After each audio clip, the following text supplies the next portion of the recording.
Hello and welcome to this global interview on money control. We're in conversation with Canva's co-founder and chief product officer, Cameron Adams, who's joining us all the way from Australia for this year-end interview on money control. Thank you very much, Cameron, for joining us on money control. Welcome to the interview. Thank Take you, us to the Chandra. year that was for Canva, because AI has been, a huge focus of all your launches this year, right from Canva Create to the recent Dream Lab that you unveiled in October. Take us through the year that was for Canva. Yeah, it's been a huge 2024 for us. We had one of our biggest events in Los Angeles in May, which was our Canva Create event, and we welcomed over 3,000 of our Canva community there to see what we were unveiling. And we had so many launches there, from Canva Enterprise, which is a part of Canva that's built for companies with more than 1,000 employees, through to all the AI stuff that you mentioned. So we pulled the covers off a whole host of AI features, including Magic Edit capabilities for our photo editor, improvements to Magic Write for any text that you want to include in Canva, as well as stuff all the way from the homepage to the moment that you publish. So from Canva's homepage, you can create a unique design using Magic Design, and AI will go and figure out a bespoke and customized design for you, all the way through to the other end, where you've finished a design and maybe you want to translate it for different markets. So being able to use Magic Translate in Canva is a really highly used feature within our visual creation platform. And actually, India is one of our highest users of Magic Translate. You use it, I think, either the second or third most in the world. So it's a really valuable feature for the Indian market. Right. It's also been an interesting year for Canva in terms of, its approach. It started out as this community-focused product, focused on independent creators, small businesses. But this year, you've sort of sharply focused on the enterprise customer, right? So how has the response been so far? So we're entering the second decade of Canva now. And Yeah. the first decade was a lot about social media and individuals and small businesses. And as Canva has grown, we're now over 220 million users that use it every single month. As it's grown, we've seen the audience diversify, and we've seen lots of new types of people come in and start to use Canva. Within the last 3 to 4 years, a huge number of those have been enterprise users, people using it on large teams inside large organizations. So as I mentioned before, we're seeing Canva increasingly being used in companies and organizations where there's more than 1,000 people on the team. So being able to match Canva's product with the needs of those customers has been really important. And we've done a lot of discovery over the last 3 years, and we launched Canva Enterprise this year with a keen focus on delivering the tools that really large teams need when they're looking at a visual communications platform like Canva. So that means increased security, better administration, speaking to larger teams, and providing use cases all across the organization. So it's not just a marketing tool, it's something that the HR department can use, it's something that the sales department can use, it's something that you can use for internal communications, just wall to wall within enterprises. And we've seen fantastic take up on that. So we've had New York Stock Exchange, Hewlett Packard, companies like Snowflake take up that enterprise deal and start integrating it all across their company. Are you also seeing a lot of demand from India for your enterprise offering? And Yeah, from which industries or sectors? So India is actually Canva's 5th biggest market, so it's a really critical one for us. And we've seen great take up of the product there. We've actually had 139 million presentations created this year alone in India. So I think that gives you a taste of the appetite that Indians have for expressing themselves in a much richer way that they can do in Canva. Right.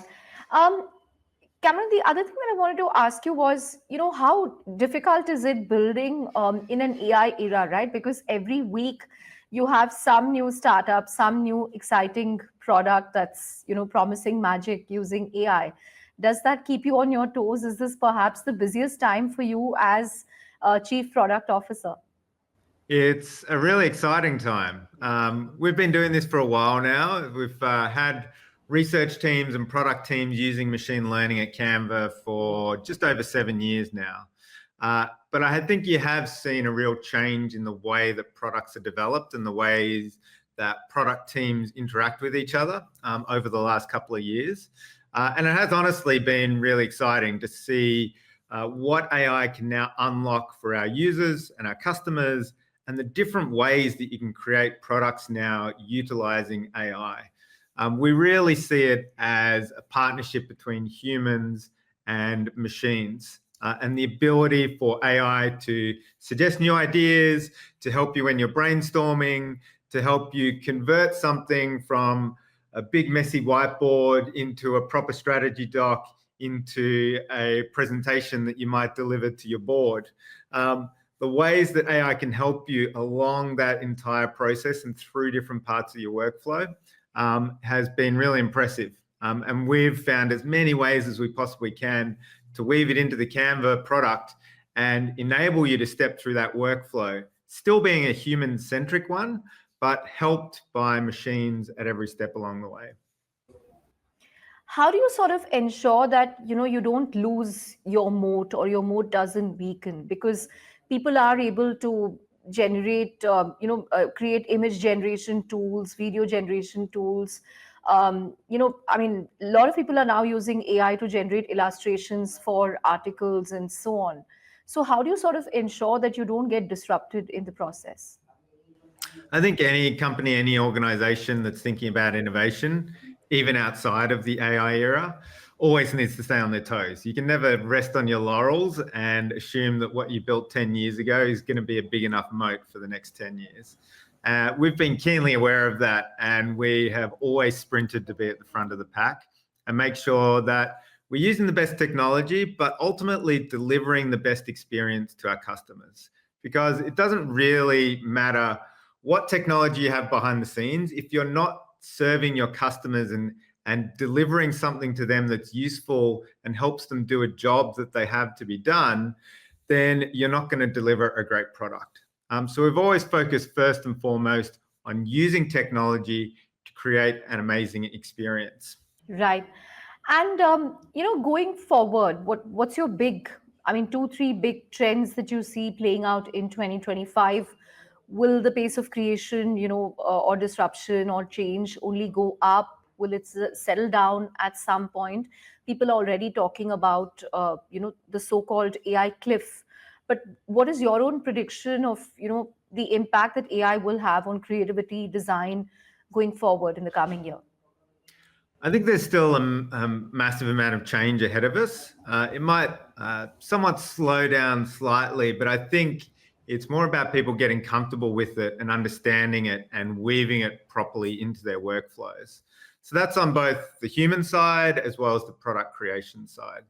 So as people get more used to AI and understand how it works and how they can partner with it appropriately, I think it'll make its way deeper into our workflows and deliver more powerful returns. You've seen a lot of shiny things, I think, come out from AI, like type into this prompt box and you get a zebra riding a rocket ship. Not too many people have a use for a zebra riding a rocket ship. So finding the real world uses that they can use generative AI for is still a bit of a learning process. And we've probably had about 2 years now of people getting comfortable with it and really increasing their skills in it, and understanding what it's useful for. And I think 2025 will be a year where lots more people start using it for practical real world examples. On the product side, as people get more comfortable with it, they are going to have more demands of their products. And something I think that we're going to clearly see in 2025 is moving away from this one-shot aspect of AI. So just asking a prompt box to give you something and having to accept what it gives you.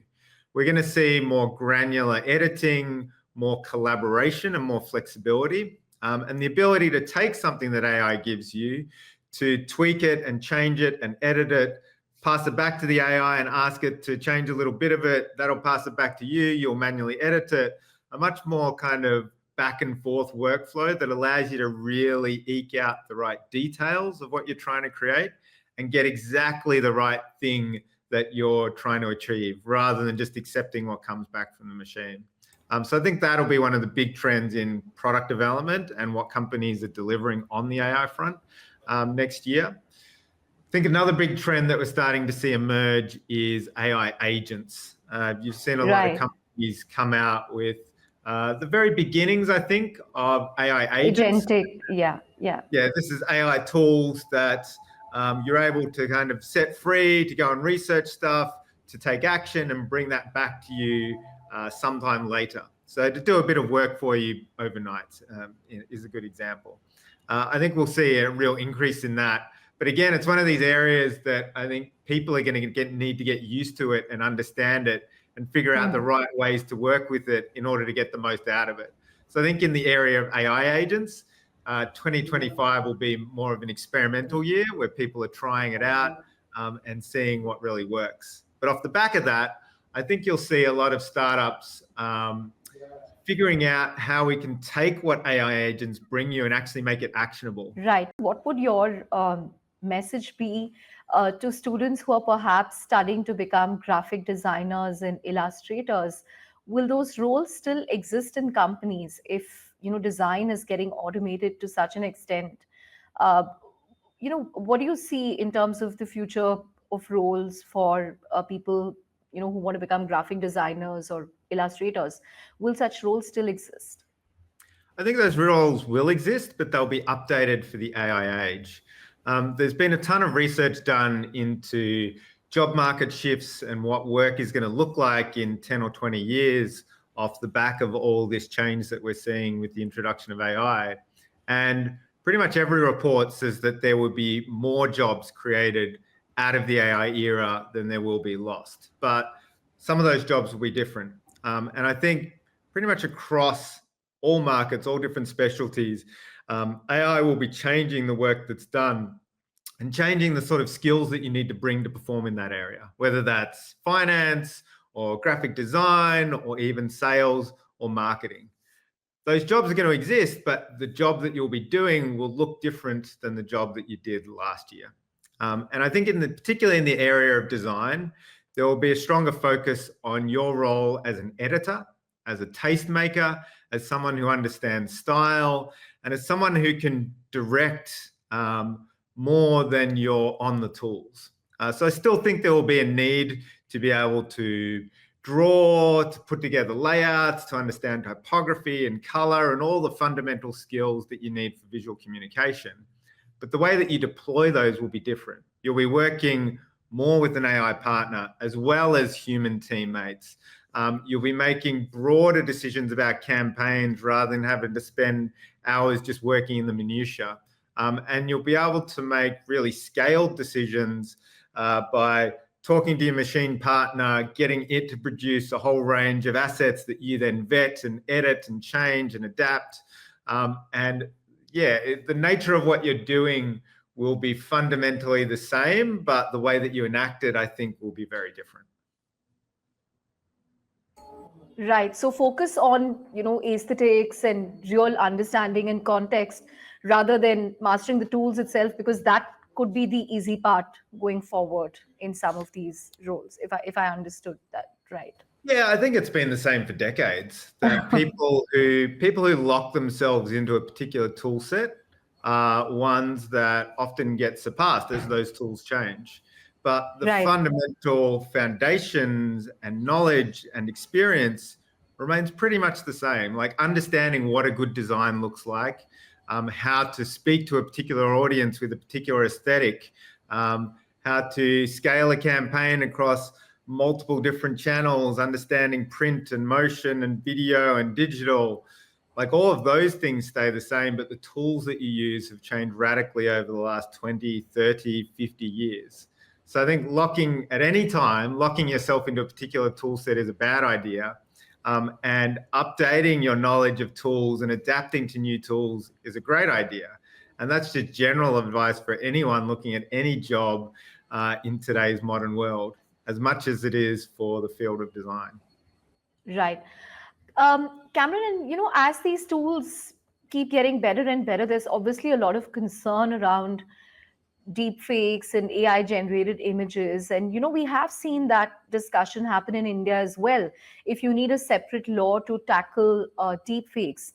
Um, if you look at big tech platforms, I think Meta now offers an option to label Instagram posts as generated by AI and so on. But what more needs to be done? What will you look at doing as as a company that offers some of these tools and software? I don't see it as an entirely new problem. Misinformation has been something that has been possible for many years.